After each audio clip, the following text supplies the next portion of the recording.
Welcome to the Leadership and Play LGBTQ Voices Shaping the Game Industry panel.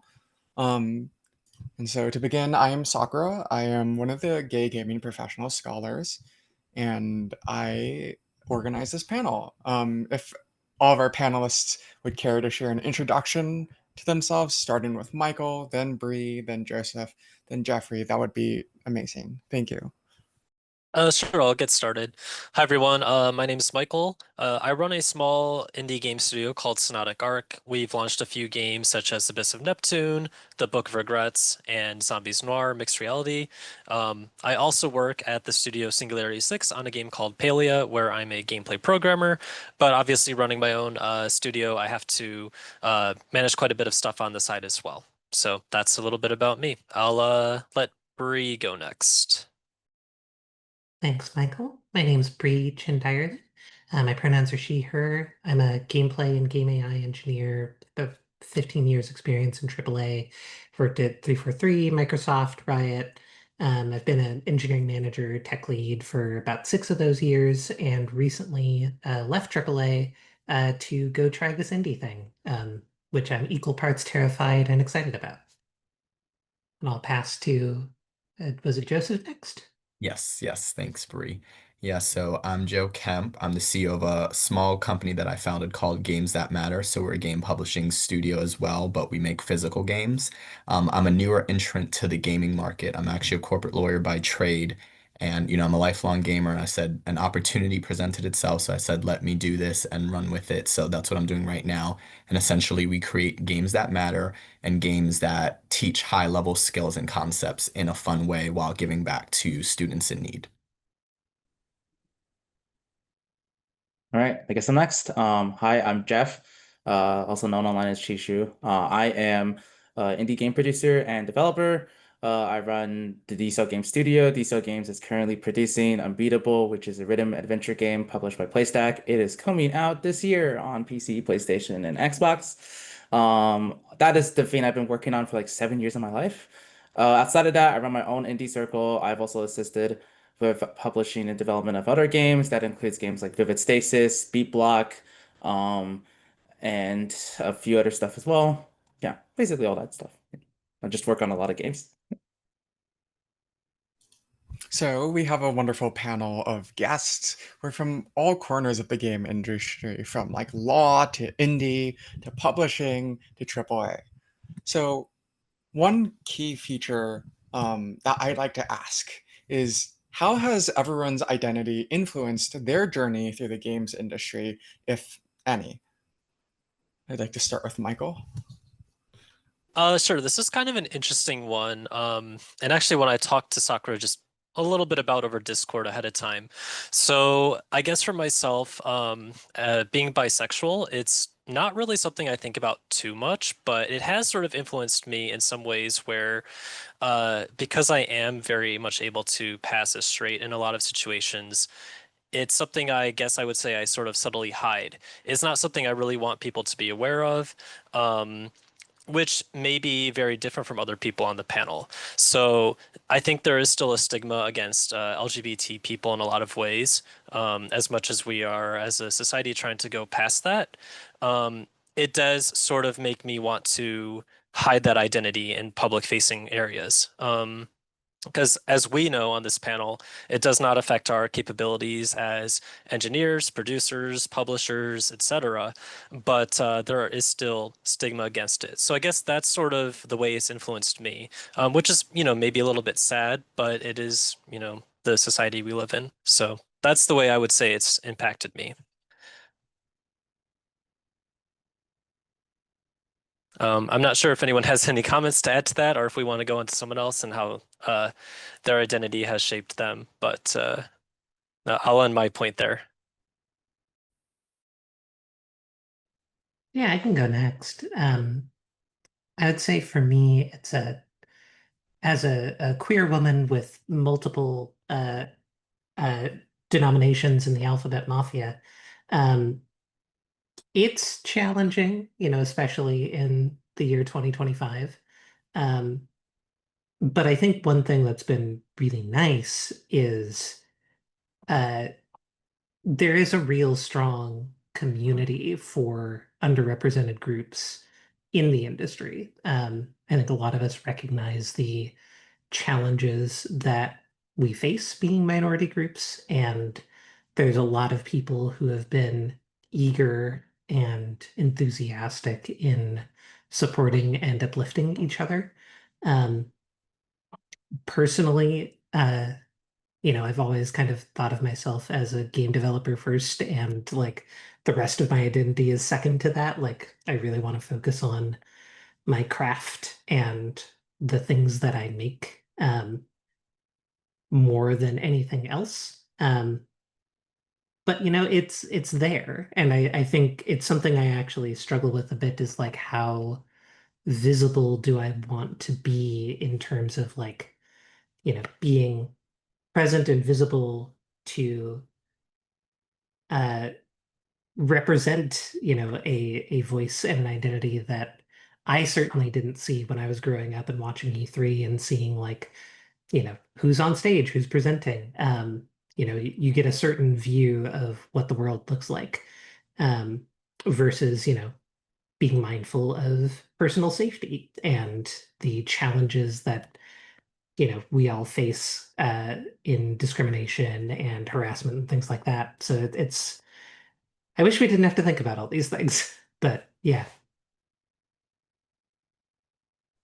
Yeah, yeah, I guess on my end, it's like, for me, uh, my like path into like kind of figuring out my identity was a little hand in hand with games, right? Like a lot of the people I became friends with through like love of certain games, right, and talking about them online was what led me to discover different perspectives and also just understand what I really wanted for myself and what I want in a relationship and what I want as a person with like my gender identity and gender expression.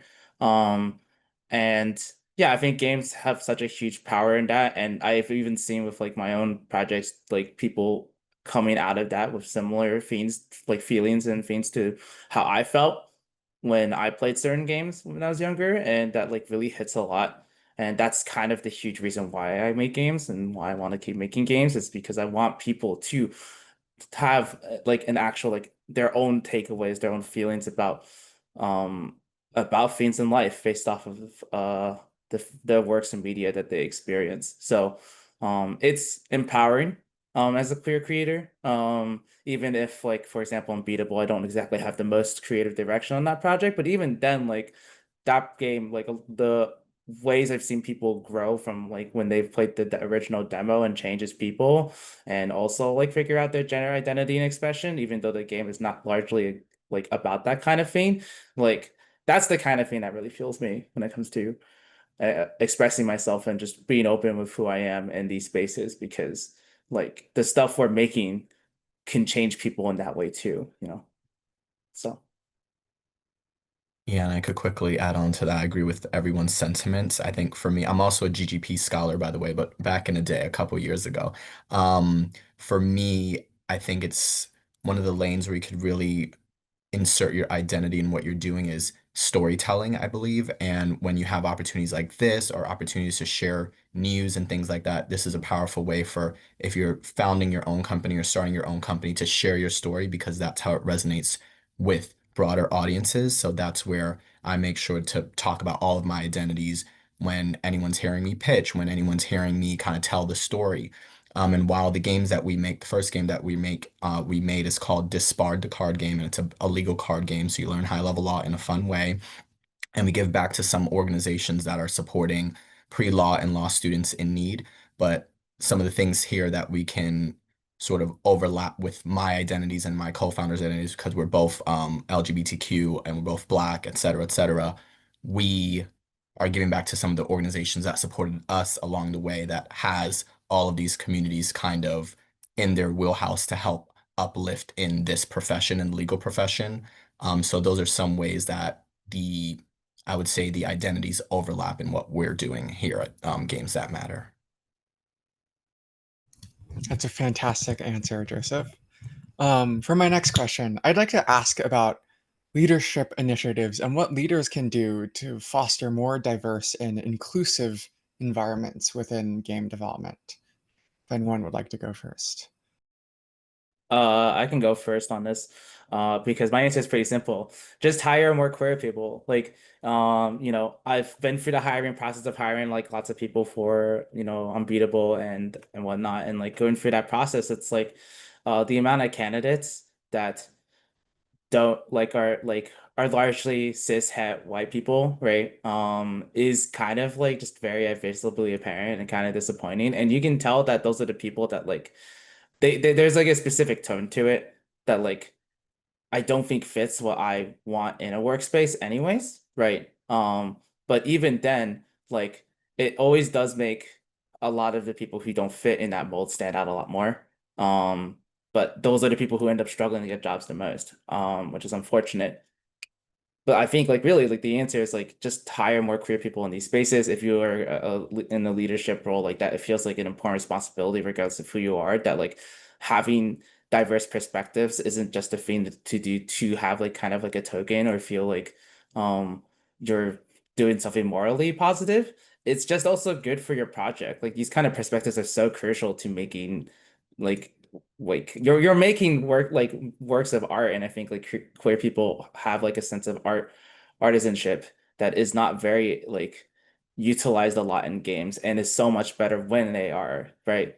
So that's kind of something I really hunt for when I'm looking for people involved with like these projects. Like what are their experiences like, and what are the kind of projects they contribute to, and usually that is going hand in hand with how they identify themselves as well. So yeah, really important. Just bring more people like ourselves into these spaces, and that'll work. I mean, in terms of if you're asking like getting into like a leadership spot as a queer person, like I mean, I guess for me, I just kind of stumbled onto it, right? So, but just because I stumbled onto it doesn't mean that like I should expect other people to stumble into that role accidentally. Like we need to allow more queer workers in this industry to actually have a chance to show their stuff because they're all really good. So, Riffing on that, I've been a hiring manager for 6 years or so, and the one of the challenges is actually seeing resumes. I think a lot of underrepresented folks won't even apply to jobs that they think they're unqualified for. Um, and so I would challenge anyone watching this, apply to things, apply to everything, because we can't hire you if you don't apply. And you might be surprised at your own capabilities. I know, especially in the industry right now, it's a mess. It's really rough. But I think another thing that people in teams and organizations where they want to cultivate a more welcoming environment for queer folks is uh, a like Jeffrey said, hire them if you can. But if you aren't able to hire them for whatever reason, like you're in hiring freeze or whatever, look to what you can do authentically uh, to make it very clear and public, like what your organization's values are. Like donate to uh, queer nonprofits, hire queer consultants to give you advice on how to depict a queer character if you don't have queer people on your team. Or even if you do have queer people on your team who aren't writers, they're your engineers, they're your artists, like hire a queer writer to give you some perspectives and advice. Like there are ways to bring in those voices in a genuine and authentic way that when queer people are looking at your organization or studio, they'll say, oh, these people actually seem to walk the walk. Um, so those would be some things I would add to everything Jeffrey said. Yeah, and I would love to add on to that as someone who's done more of like recent hiring. I would say, tap into the channels where these folks are going to be at, right? So I posted my internships in the GCB Scholars Discord, right? Tap into those channels that they're going to be candidates, reach out to mentors that are people leaders already that can kind of spread a job posting or something like that. So if some your company is hiring or you do the hiring directly, I'm sure there's someone that you may know or can figure out through another connection to spread the word on that opportunity to make sure it reaches the right channel so you're getting the applications from everyone and not just, the, broad group where people may not see it. I think another thing also that I agree with is, seek out mentors as well if you're trying to become a leader, or just kind of make sure you have an open network, if that makes sense. Like, you should always be networking. If you're looking to become a leader, networking is one of the key ways to get into places. And, if you can find someone with similar identities, that would be great. But if you yourself, you're trying to become a leader and you're not really sure, just again, network. And as Bree said, if you see an opportunity that you may not think you're qualified for, that's what networking comes into. If you can ask somebody, hey, I would love to learn more about this role or something like that, and they will tell you what they're kind of looking for, and that can also get you into the role, even if you may be underqualified.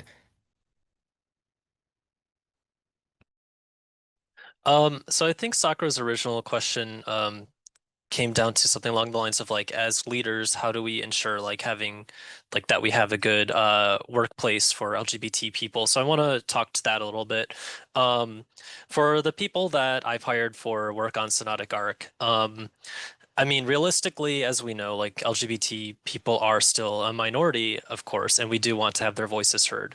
I think that in the people that I've hired, it just happens to be that I have hired a decent number of LGBT people, which, is great. That's a nice plus for the company.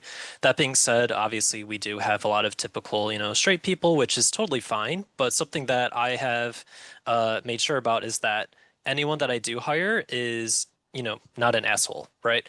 So it's people that are very okay and accepting, like it's very important to me that like if I have trans people on my team, that their pronouns are respected, um, things along those lines. Because if you have a bad work environment for your LGBT community, then they're not going to want to work for you anymore, and you're going to lose those voices in the process. So it is very important to me that like when I'm going through the hiring process, like it's not like you're asking people directly, "Oh, are you cool with LGBT people?" But sometimes you can kind of tell a little bit if they are going to be a culture fit through the questions and the way they ask. So that's, I guess the important thing here is make sure that you are fostering the culture you want to see in your company as a leader. That's fantastic. I wanted to dive in deeper on something that Jeffrey had mentioned earlier, which is in what ways do diverse perspectives enhance the creative process and the game development process? And yeah, uh, if anyone would like to go first.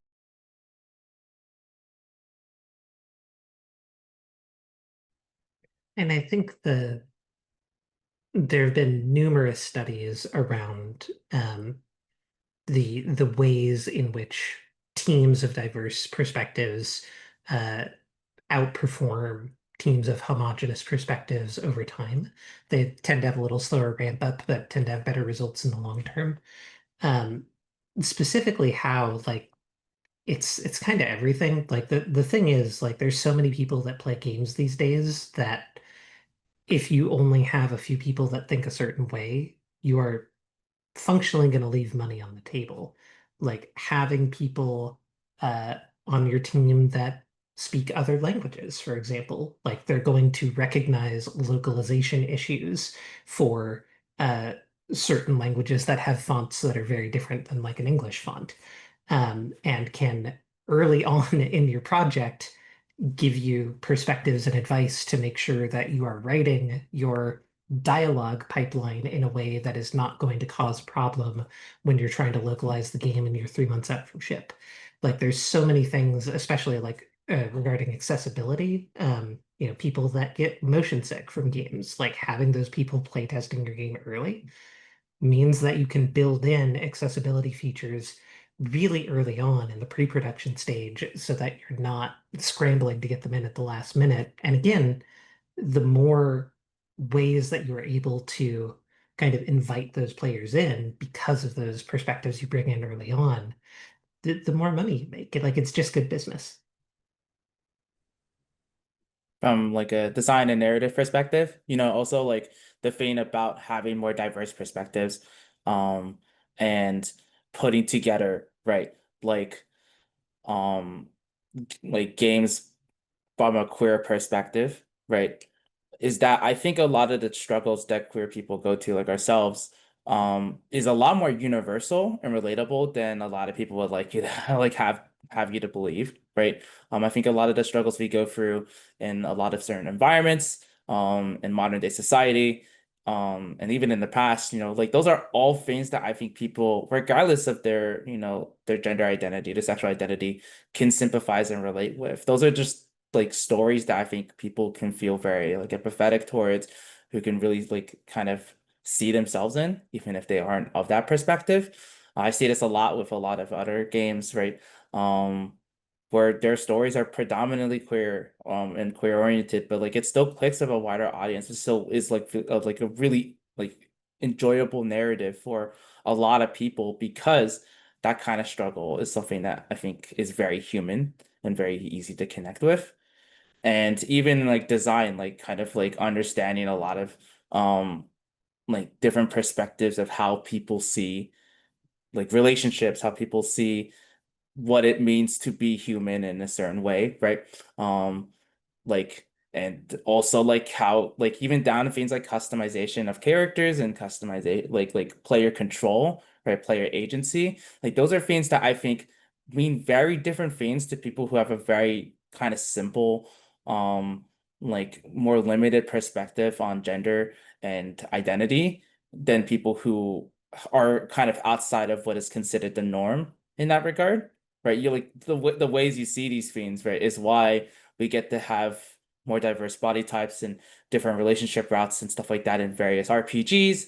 But it also allows us to like better figure out how to establish characters and establish narrative points. The Deltarune series, which by Toby Fox, right? That I think is a good example of a game where like I don't necessarily think you can attach like the queer experience completely to the game's kind of whole main motif of like a character who isn't really fully in control, because you are wresting control with that character, right? Um but a lot of it definitely speaks to the queer experience, and I think because of a lot of the queer people involved with that project, I think that game and that narrative wouldn't be able to carry that exact theming out as well as it did if it wasn't for that. I could just add a quick sentence. I think when you have diversity of thought on your team, that naturally leads to more innovation and better problem solving. So I think I agree with everyone with what everyone said, and that's just kind of it, in my opinion. It's like you will have better solutions having more people that can offer different perspectives. Yeah, I don't really have a ton to add either. I think a lot of the points have been covered. Basically reiterating what Joe said. The more different types of ways of thinking you have on your team, the better product you'll end up with in the end. Because if you have everyone homogenous, then you're going to have one way of thought, and you might miss out on certain things that a wider audience would actually want from a game. I agree with a lot of these perspectives. I mean, we've all seen Legally Blonde. So, this next question is an audience question.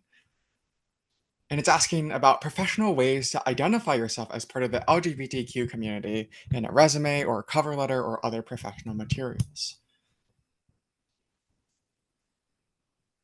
Yeah, and I think an easy way to do it in a resume, if you have a one sentence like sort of executive summary or statement of intent, or the little one sentence blurb about you at the very top. um, I think it's totally valid to put I'm a queer slash LGBTQ plus slash like whatever sort of identifier works for you. I am a identifier, engineer slash artist slash whatever, looking for a job, blah blah blah. I do that in my own work, partially because I'm comfortable if someone filters me out because I'm queer. That's great, because then I don't waste my time interviewing with them, because clearly we weren't going to be compatible. Uh, Not everyone is going to be comfortable taking that leap. There you will be exposing yourself to some discrimination if you go down that route. And as Michael said, like not everyone is super comfortable putting their queer identity front and forward. And it is totally valid to not do that. And it's totally valid to do it. It's what you want to do. Yeah, and I would add on to that, I guess a more subtle way to do it is, putting something in your interest section that is related to any causes that are specifically LGBTQ. Another way to do that is if there's like a club on your campus or something like that. I think, for undergrad business, it would be out for business. For law school, it's usually called outlaws, right? Things like that. You can identify yourself. Another way is, any causes that you can, like, let's say you wanted to volunteer for GGP, for example. That's a great way to say, I volunteer doing this, let's say social media for gay gaming professionals, right? And that's a way that it'll be on your resume. It doesn't necessarily say something or the other, but if you get asked a question about it, that's where you can also talk about your identity within an interview or something like that. So I think those are some other ways you can show it on your resume. Yeah, I would add to that. As I kind of alluded to earlier, I don't really go out of my way to, explicitly show my identity. That being said, if I am, asked in more detail about my company, Sonotic Arc, that is registered with the GSBA in Washington, which is the Gay Straight Bisexual Alliance. So, that is something that if you look up, you can find on public record. So it kind of just depends like what level you are comfortable with. As I said earlier, I'm not super comfortable with being upfront about it, but some people are. And if it's something you're proud of, and like in Bree's case, if you're worried about the company even potentially it being an issue, then maybe it's best to get it filtered right away. So there's something to keep in mind there. Yeah, I mean, all of these points kind of go into that, but like really, like it is a personal preference. I'd say like there isn't terribly much of a concern about whether or not you're really open about it or not. Especially because it can pretty much just be an offhand mention. And that more or less is fine. Like it's about as casual of a detail as you want it to be, and mostly for like for most people, you know, their interests, like I like biking or I live in this like area, right? Those are things that are kind of on the same level of identifying yourself as like your gender or sexual identity. So like those things can fit in in any spaces where when you are talking about yourself. I personally don't think there is a specific way you have to do it to come off as professional because being queer is not unprofessional. That last part really hit. I also kind of want to add on to it a little bit, just because I also have some experience with this. It's typically something not I like. I don't really like put it in like my summary, and I don't really have like an interest section. But because I've been doing like a lot of activism for like LGBTQ causes within the game industry, like I've organized a mixer with Electronic Arts and DigiPen. I organized the IGDA roundtable for LGBTQ game developers at GDC, and now like I'm a GGP scholar and I also organize these sort of panels. I will sometimes put that under like awards or achievements on my resume, and I will talk a lot more about it in detail on like my portfolio if people like clicking through to my portfolio. So it's like I try to strike a balance. I don't make it like super blatantly obvious, but I do make it known that I'm a huge proponent of like LGBTQ representation within the game industry. So, all right, I need to come up with a new question. I got too enamored with yapping away. Um, so what sort of lessons have you all learned within like the game industry that you would have liked to know, say, 5 years ago, 10 years ago? Um, Given the panel topic, one thing I'll speak to is my transition into becoming a lead and a people manager, especially in a big, AAA business organization place. Um, for people kind of like moving through their career path, there comes a point where like you get your first promotion, you get your second promotion, and everything kind of feels the way it's supposed to, the way it's been explained. Like, yeah, you like work on your craft skills, whether that's programming, design, art, whatever. Like you just get better at what you do and you get promoted and promoted, and then suddenly things stop. And it's weird. Like there's a weird vibe thing, and it's usually like the job title that you end up with is usually like senior or staff or something like that. And sometimes, the 5-year mark, the 8-year mark, it's somewhere in that space. Things start getting nebulous as to like how do you move forward from there. And especially if you want to move into leadership positions, management positions. Um, and the thing is, like, it really stops being about your craft skills. Like, it stops being about how good a programmer you are, how good a designer you are. And it starts being a little bit more about vibes and trust.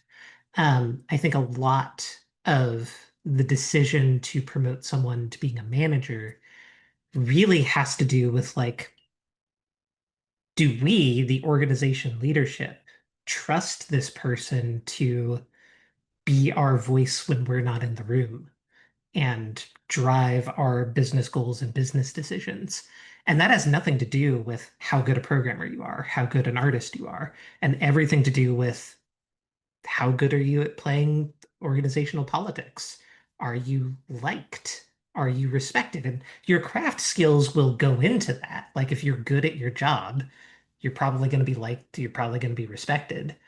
But are you, very contrarian about things? Do you like frequently come up with like ideas and like how to make things better? Do you like actually do that work? Like it is that like people want to see you doing the work before they promote you into the role.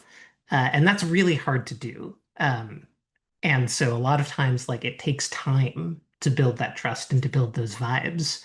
Um, so if you're in that sort of in between space where you're trying to move into leadership and management and you're feeling stuck, just know that that's not uncommon.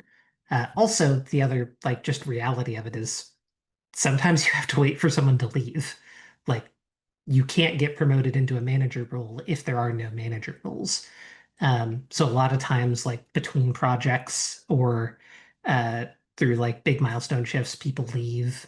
Those are often good opportunities to be moved into those roles. Um, there's a long answer, but it took me a while to understand that because I felt like the old approach I had for navigating my career stopped working at a certain point. I had to rethink like my whole framing about it. Just an addendum to that, actually. So, just as somebody who's also had experience with hiring people, um, I think the thing that ended up being the huge deciding factor was never skill, because I think a lot of people in this industry are very skilled. So, like a lot of people, you can look at their stuff and look at their portfolio, and yeah, they can do the job, they can do a good job, right? But then you go on call and talk to them in an interview, and like the things that they say, that like the answers they give to questions, essentially would reveal they're not a good fit for this team, right? They would kind of clash a lot with like kind of the culture of how things are done, and even down to things like how they would respond with people um who like are organized in this way or not organized in that way, right? Something like that. It has largely always been like a vibes thing. In some cases, I think there's only like in my experience, like when it came to hiring people for decel, only one case where somebody's like straight up portfolio work was what was like the match that like brought somebody over. But in most cases, the final deciding factor was would we feel comfortable having this person be a part of our group, which has a very specific energy and specific tone, that kind of almost mirrors the project a bit, you know?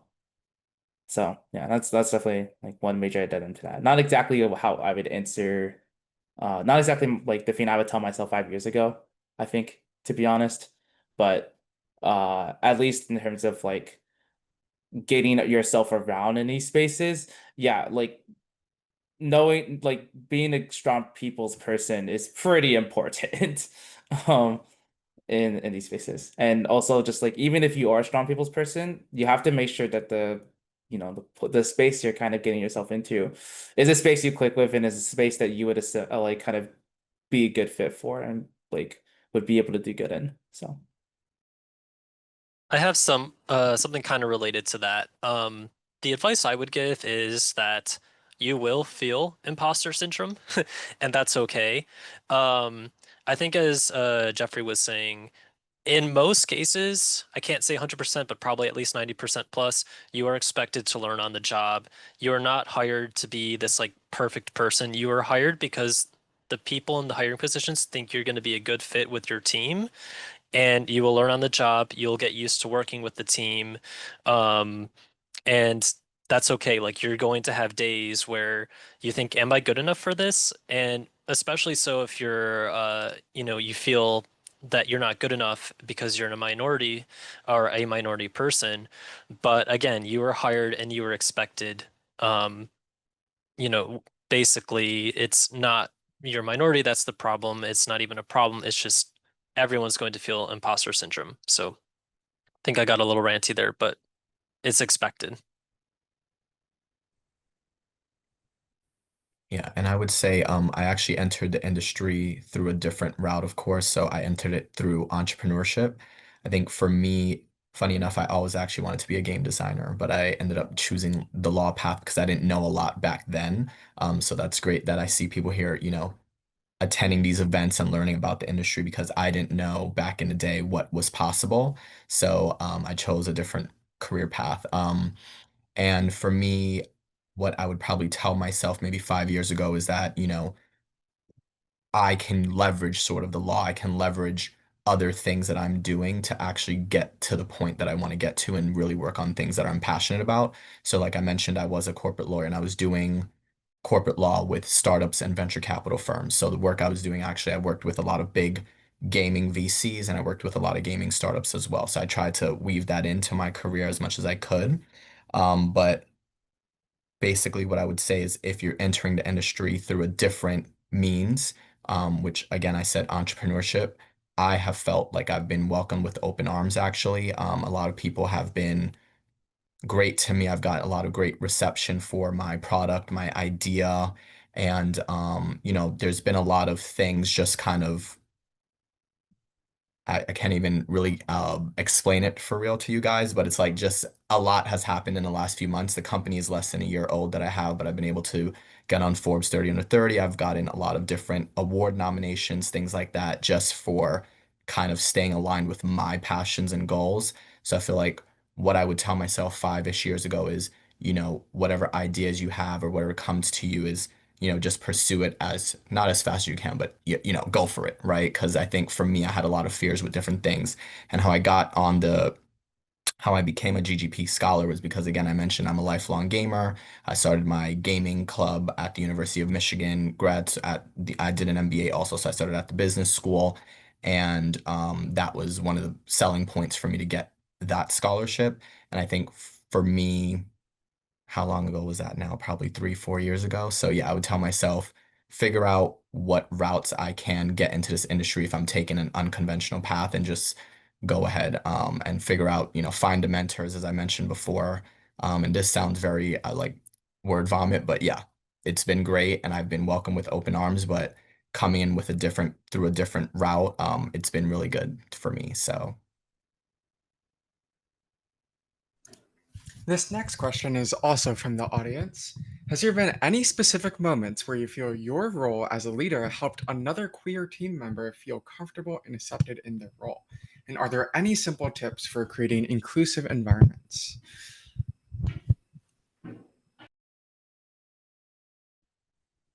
Uh, I do have something. It's something I might need to be a little careful in terms of how I talk about it because obviously it is like I don't want to divulge into personal details.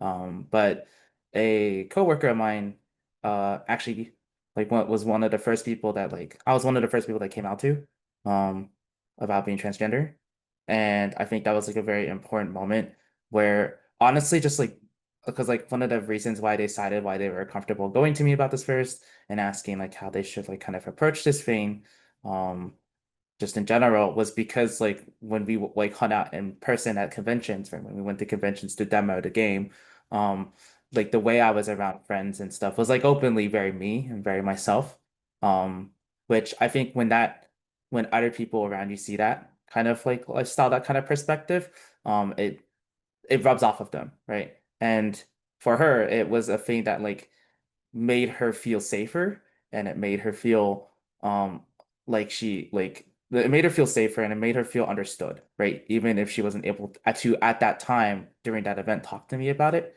Um so when she did actually talk to me about it, it was like a very important conversation point about like feeling comfortable going out to the people and talking about this and how we want to do this, right? And like coming out to, not just the rest of the team, but also to like your friends, your family, right? Like what was the experience of that like, and kind of thing. So honestly, like it's twofold answers. One, obviously, be there for people, right? Um, be there for people, be somebody that someone can be comfortable and vulnerable around.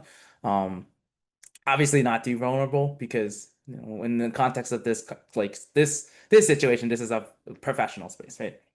Like we're friends, but it's like this is like a professional scenario, sort of, um like like kind of like outside of work hours sort of situation. But the other thing is just be yourself, right? Be yourself, and like be comfortable about who you are, like in terms of your identity.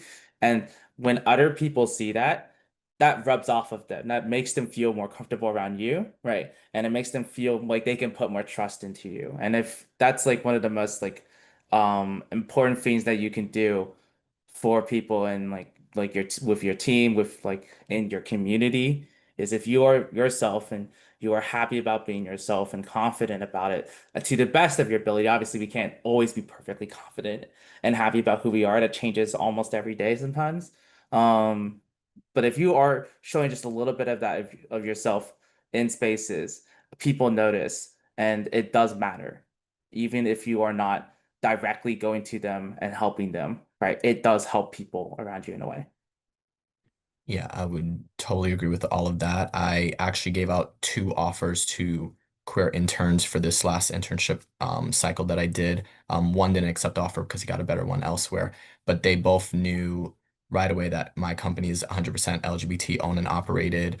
And also, I would say doing things like this, right? If you're a leader and you're sitting on these kind of panels and you have these different opportunities, showcasing that, letting the team know this is what you're doing, they can come and support and things like that. Seeing that will help any, sort of other queer person on your team say, okay, hey, I see that we're out here, we're public, the company supports it, the leadership supports, these initiatives and giving back to our community. So I think those are two ways that you can do it. Another thing I'll add to that, because those are both great points,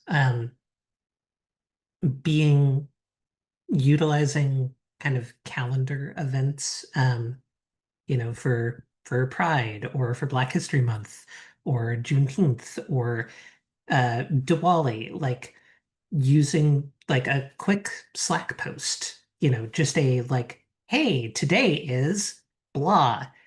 Here's a cool thing I learned about blah.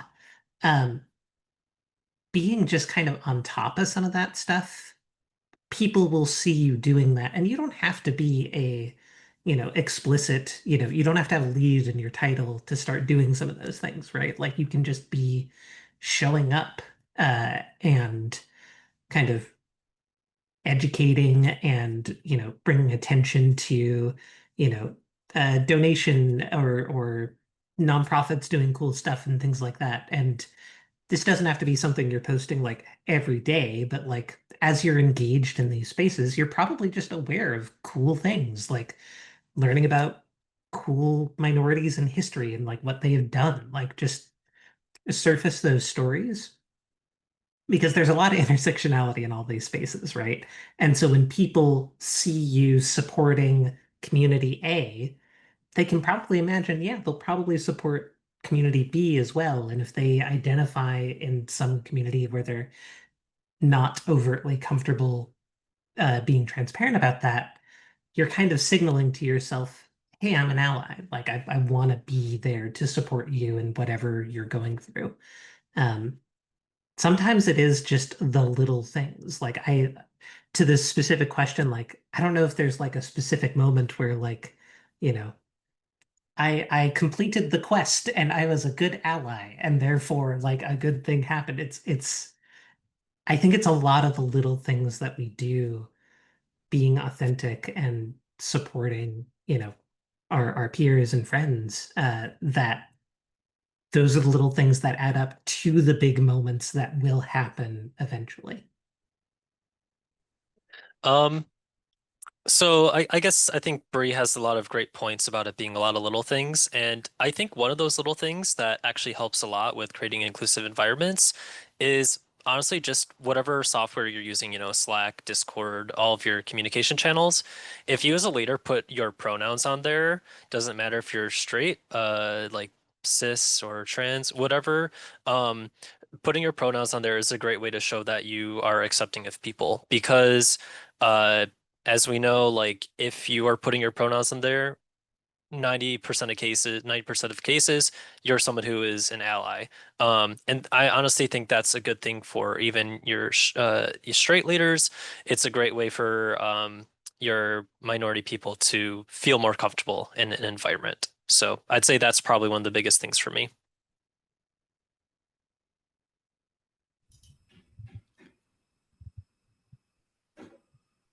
Fantastic answers, everyone.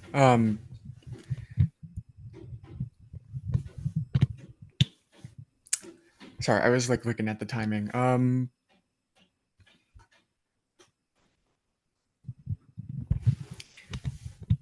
So is there anything that those who are just starting to break into the game industry can do to show more support for diverse and inclusive environments and fight for more diversity within their workplace environments professionally?